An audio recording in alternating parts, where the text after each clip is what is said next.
Assalamu alaykum qarindoshlar, qanday ahvolinglar? Men Amerikadan doktor Mehmet deyman. Men bugun mushu ro'y sog'lomlikniki davomi bo'lgan odatdagi binormal tashvishlanish to'g'risida qisqacha leksiya so'zlab o'tmoqchi. Hammanglarning diqqat bilan anglashinglarni umid qilaman. Hayotimizda nurg'unlagan tasodifiyliklar va aniqsizliklar yuz beradigan bo'lg'achqa, arlab andish qilish va tashvishlanish normal ahvol hisoblanadi.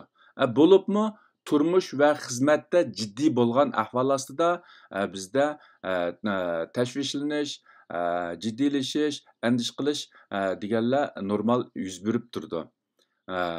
Biroq bu odatdagi benormal tashvishlanish degan vaqtimizda mushu haddidan ziyoda davomlashgan, kontrol qilish tez bo'lgan va kundalik faoliyatlarga ta'sir ko'rsatadigan tashvish va andisha ko'zda tutilib, bu odatdagi benormal tashvishlanish hisoblanadi. Yana nima uchun odatdagi degan vaqtida buning sababi alohida ma'lum bir sabab bo'lmasdan universal sabab, ya'ni nurg'un taraflardagi jamiyatga ushshaq-tushshaq xizmat, turmush, o'g'inish degandagidek ashta ishlarni sababidan kelib chiqqan benormal tashvishlanish bo'lganligi uchun biz buni boshqa, masalan, zaxmidan keyingi tashvishlanish yoki boshqa alohida sababdan kelib chiqqan tashvishlanishga nisbatan uni farqlantirish uchun biz buni odatdagi benormal tashvishlanish deb ataymiz.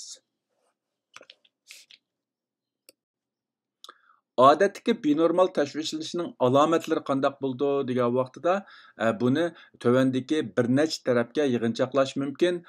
Birinchisi sababsiz ziyoda tashvishlanish va andish qilish.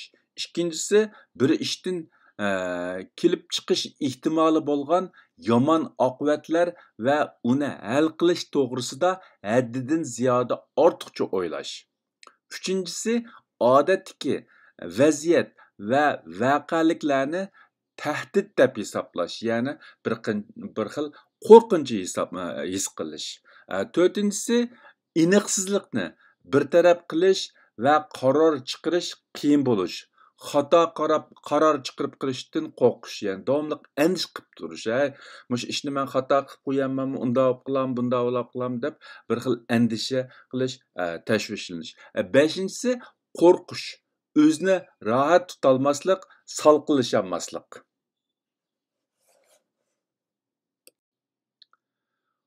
Oltinchisi zihnini, diqqatini va tafakkurini yig'olmaslik. Yettinchisi uxlayolmaslik va yoki uxlash qiyin bo'lish. Sakkizinchisi horg'inlik va mag'dursiz his qilish. To'qqizinchisi yuragi tez soqish. Ya'ni biz normalda yuragimizning soqqanligini his qilolmaymiz, lekin bundaq ahvol ostida yuragi kuchtim soqab ketgandagidek, qalayimqon soqqandagidek his qilish. 10-si muskullar qetibilish yoki muskullar og'rish, ya'ni o'zini bo'shashtirib olmaslik, ya'ni arsal tutolmaslik bilan zich munosabatlik. 11-si ansizlik, oson cho'chish, oson ochiqlanish, oson terlash. 12-si ko'ngli ilishish, yondirish va ichki surilish. Bular shu odatdagi benormal tashvishlanishda bo'ladigan kasallik alomatlari bo'lib, albatta bu alomatlar yolg'iz buning bilanla cheklanib qolmaydi va yoki ma'lum bir odamda mushu alomatlarning hammasi teng ko'rildi degan gap emas. Ba'zi odamlarda ba'zi alomatlar asos qilib ko'rinishi mumkin, yana ba'zilarda boshqa alomatlar asos qilib ko'rinishi mumkin. Umuman aytgan vaqtida mushu odatdagi benormal tashvishlanishda yuqoridagi 12 xil alomatlarning hammasi yoki bir qismi ko'rilishi mumkin.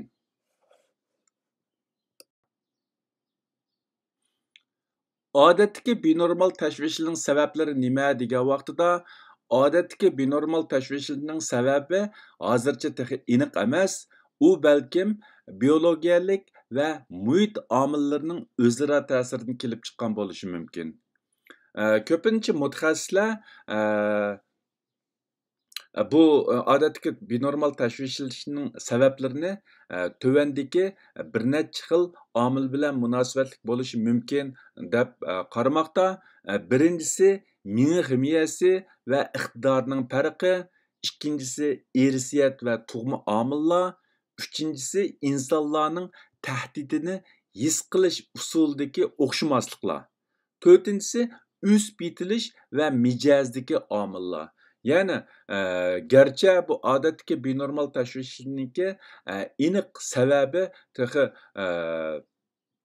bizga bilinmagan bo'lsa-mu, ya'ni biz bu jihatda bak jiq bir narsalarni bilib ketmagan bo'lsak-mu, biroq mutaxassislar mushu yuqoridagi bir necha omilniki bu kasalning paydo bo'lishda muhim rol o'ynaydiganligini o'tirg'a qo'ymoqda. Endi bu odatdagi binormal tashvishlanishga qandaq omillar, xatarlik omillar hisoblanadi yoki qandaq omillar insonninki shu kasalga giribtor bo'lish ehtimolligini yuqori ko'taradi degan vaqtida uni tövəndagidek bir nechta tarafga yig'inchoqlashga bo'ldi. Oldi bilan ayollarninki bu kasalga giribtor bo'lish nisbati erlardan yuqori bo'ladigan bo'lib, tövəndagi omillar kishilarning bu kasallikka giribtor bo'lish ehtimolini oshirishi mumkin. Birinchisi insonlarning xarakteri. Yuqoridami deb o'tdim, insonlarning xarakteri mijoz, ya'ni mijozi tortinchoq, salbiy, xatarlik ishlardan o'zini qochiradigan odamlarning bu kasalga giribtor bo'lish ehtimoli yuqori bo'ldi. Ikkinchisi irsiyat. Yani yuqoridami ta'kidlab o'tdim, oilasida bu kasalga giribtor bo'lganlar bor kishilarniki bu kasalga giribtor bo'lish ehtimoli yuqori bo'ldi. Uchinchisi hayot kechirmishlari, hayotidagi zo'r o'zgarish, ruhiy va jismoniy zaxma, salbiy kechirmishlar, salbiy hodislar, so'zilma xarakterli kasalliklar, boshqa ruhiy binormallik va psixikalik kasalliklar.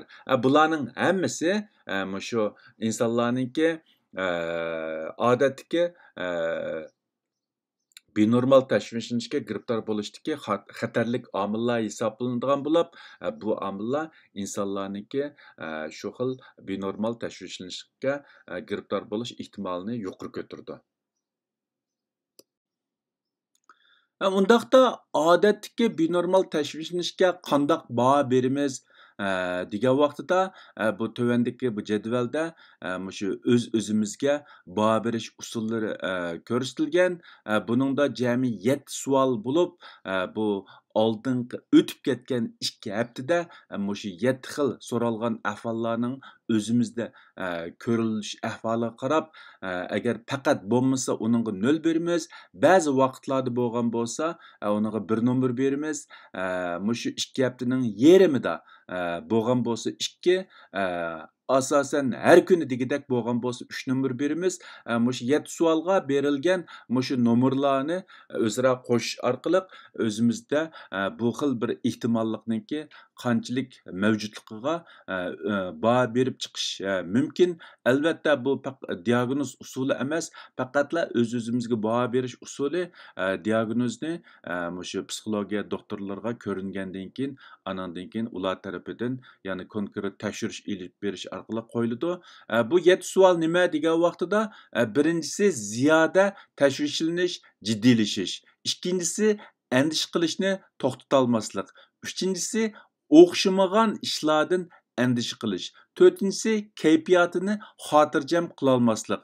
Beshinchisi jim tura olmaslik, diqqatini yig'olmaslik. Oltinchisi oson ochiqlanish, mijozi tarso bo'lish. Yettinchisi qo'rqish, zamon oxiri bo'lgandek his qilish.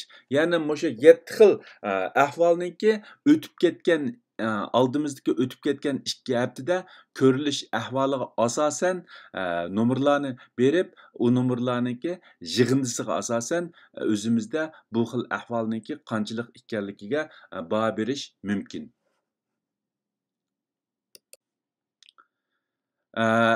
Agar endi yuqoridagi mushu 7 xil savolga berilgan nomerlar agar 4 dan kichik bo'lsa, u biz normal hisoblanamiz. Agar u berilgan nomerlar 5 bilan 9 ning orasida bo'lib qolsa, balkim bizda yengil darajada odatdagi binormal tashvishlanish bo'lishi mumkin bo'ldi.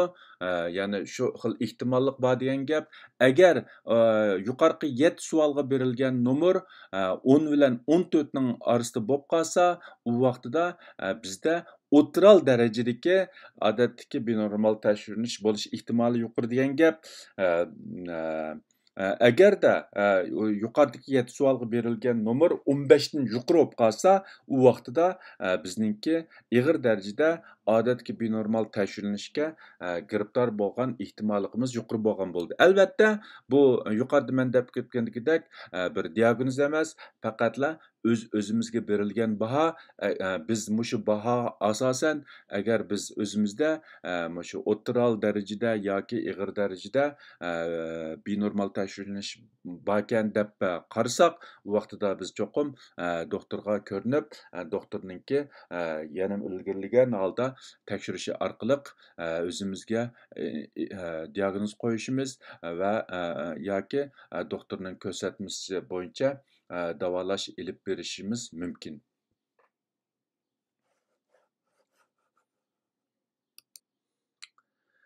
Bugun so'zlamoqchi bo'lgan bu odatdagi binormal tashvinish to'g'risidagi leksiyani shu yerda oxirlashtirmoqchi. Men yuqorida shu ro'y sog'lomlik va ro'y binormallik to'g'risida bir necha chatma xarakterlik leksiyalarni so'zlab o'tdim. Qarindoshlarningki ko'ngil qo'yib anglag'anlarga ko'pdan ko'p rahmat. Agarda bu vaqtda savollaringlar bo'lib qolsa, menga ayrim yo'llasanglar bo'ladi. Bugun leksiyani shu yerda to'xtatmoqchi. Hammanglarningki tenining salomat bo'lishini umid qilaman. Ko'rishguncha omon bo'linglar. Xayr xo'sh, Xudoga omonat.